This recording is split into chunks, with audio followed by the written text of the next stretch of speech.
रामचंद्र जी कह गए सिया से ऐसा कलयुग आएगा।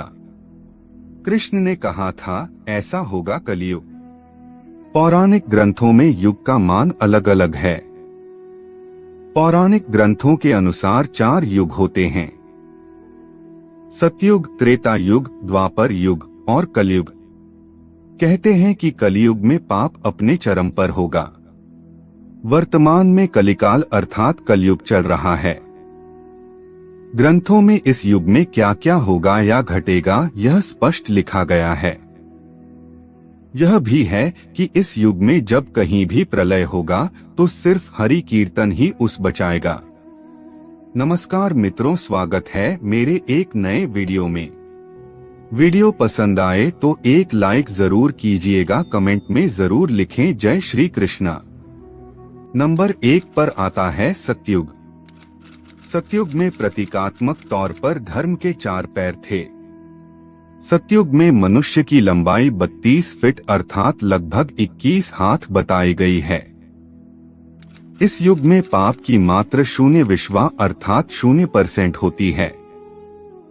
पुण्य की मात्रा 20 अर्थात 100% होती है। राजा हरिश्चंद्र हुए थे। हरिश्चंद्र ने सत्य के लिए खुद के परिवार और अंत में खुद का बलिदान भी दे दिया था।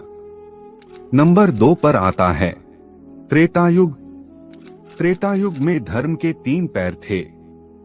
इस युग में मनुष्य की लंबाई 21 फीट अर्थात लगभग 14 हाथ बताई गई है।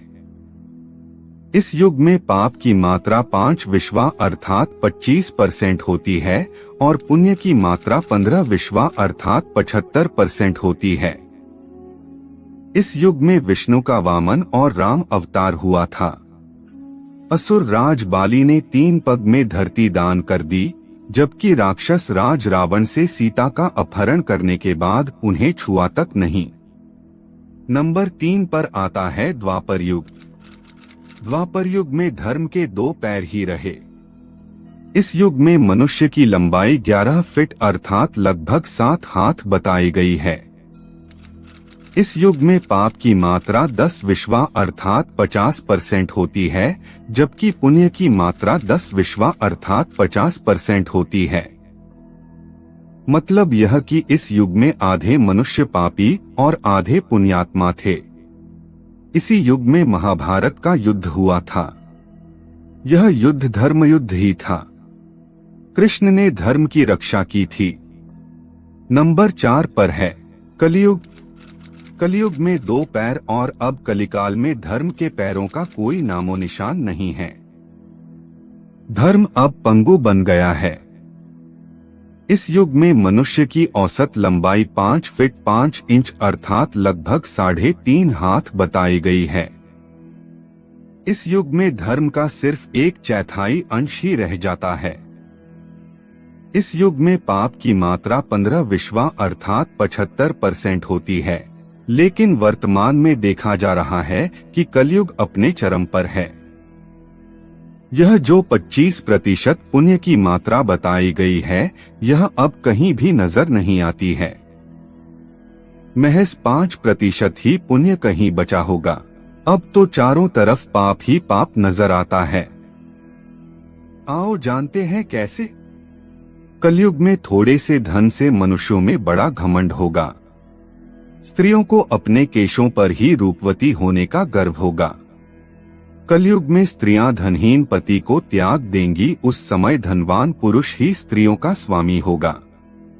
जो अधिक देगा उसे ही मनुष्य अपना स्वामी मानेंगे। उस समय लोग प्रभुता के ही कारण संबंध रखेंगे। कलयुग के अंत के समय बड़े बड़े भयंकर युद्ध होंगे। भारी वर्षा, प्रचंड आंधी और जोरों की गर्मी पड़ेगी। युगांत काल में मनुष्यों की आयु अधिक से अधिक 30 वर्ष की होगी। मनुष्य की औसत आयु 20 वर्ष ही रह जाएगी। 5 वर्ष की उम्र में स्त्री गर्भवती हो जाया करेगी। 16 वर्ष में लोग वृद्ध हो जाएंगे और 20 वर्ष में मृत्यु को प्राप्त हो जाएंगे। इंसान का शरीर घटकर बोना हो जाएगा। ब्रह्मवैवर्त पुराण में बताया गया है कि कलयुग में ऐसा समय भी आएगा जब इंसान की उम्र बहुत कम रह जाएगी, युवावस्था समाप्त हो जाएगी।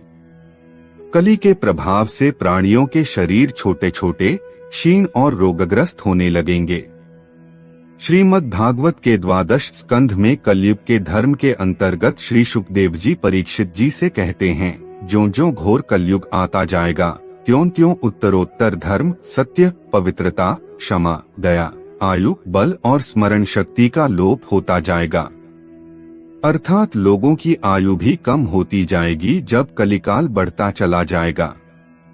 कलयुग के अंत में जिस समय कल की अवतार अवतरित होंगे, उस समय मनुष्य की परम आयु केवल 20 या 30 वर्ष होगी।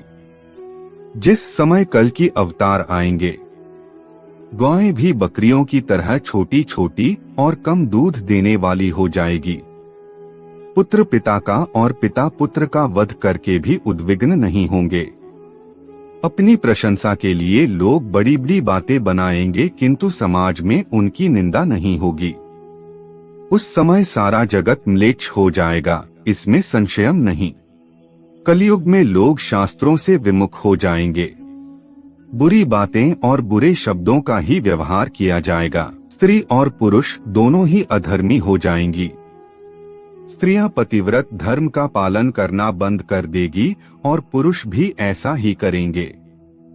स्त्री और पुरुषों से संबंधित सभी वैदिक नियम विलुप्त हो जाएंगे।